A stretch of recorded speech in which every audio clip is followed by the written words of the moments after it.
وہ ہمارے ایک دانش والے نے مضمون لکھا، کئی باتیں بڑی پسند آتی ہیں. وہ کہتے ہیں کہ میری اہلیہ ان کو بھی کسی نے مس گائیڈ کر دیا تھا، حالانکہ اچھی خاتون ہے، کسی نے مس گائیڈ کر دیا.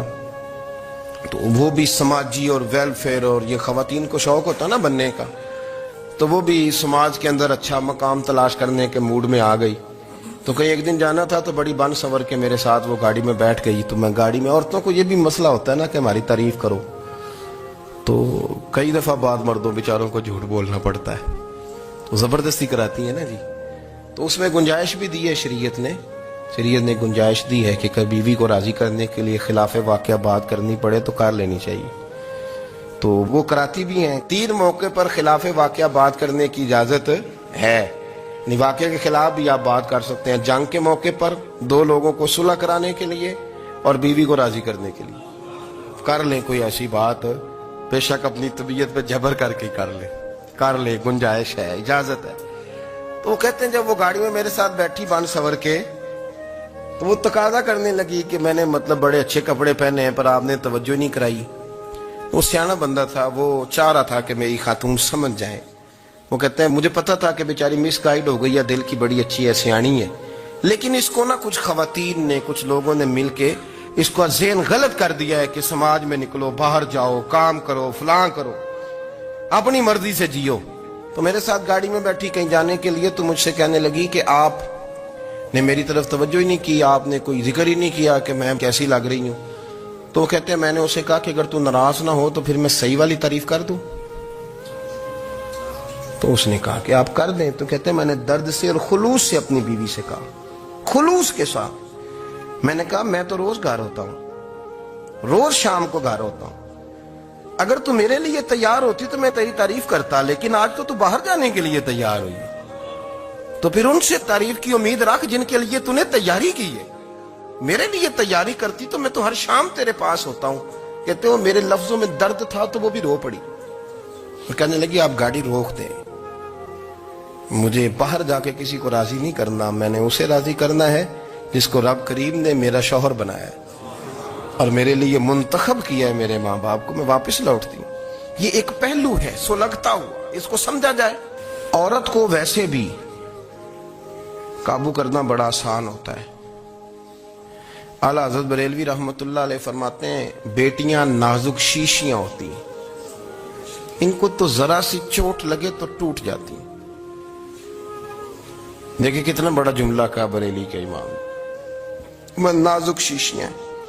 ذرا کوئی آدمی گمراہ کرتا ہے، ذرا خراب کرتا ہے. اب دیکھیں نا، یہ جو بچیوں کو بچے مس گائیڈ کرتے ہیں، انہیں بڑے بڑے خواب دکھاتے ہیں، وہ بیچاری ماں باپ کو چھوڑ کے، بہن بھائی کو چھوڑ کے اس کے ساتھ شادی کرتی ہے. پھر جو اس کا بعد میں حشر ہوتا ہے، آپ ادلیاں نو سردار پہن تکے تے شرما والیاں نو جھوٹے ڈولیاں دے. پھر وہ بیچاری ماں باپ رکھتے نہیں، وہ ظلم کرتا ہے، تو کتنی بڑی تکلیف میں وہ بچی آ جاتی. نازک شیشی ہوتی ہے نا تو ٹوٹ جاتی. یہی حال اب جدید خواتین اور یہ جو کچھ اینکر پرسن ہیں، یہ اصل میں نا یہ آپ کو سیاست سکھاتے ہیں، لیکن یہ مادر پیدر آزاد لوگ ہیں، بالکل آزاد.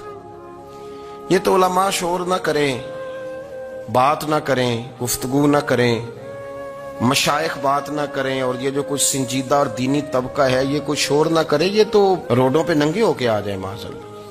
خوفناک نظریہ رکھتے ہیں یہ لوگ. عورت کو کہتے ہیں تیرے حقوق ہم تجھے لے کے دیں گے. مثلاً وہ کون سا حق ہے جو تم نے لے کے دینا ہے؟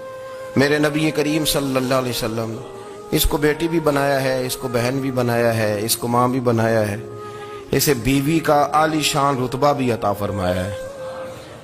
اور چونکہ بیٹی کا بھی حق بڑا بیان کیا جاتا ہے، بہن کا بھی، ماں کا بھی. اور بیوی کے معاملے میں لوگ سمجھتے ہیں کہ زیادہ بات نہیں کرنی چاہیے، شاید مسئلہ خراب ہو جائے.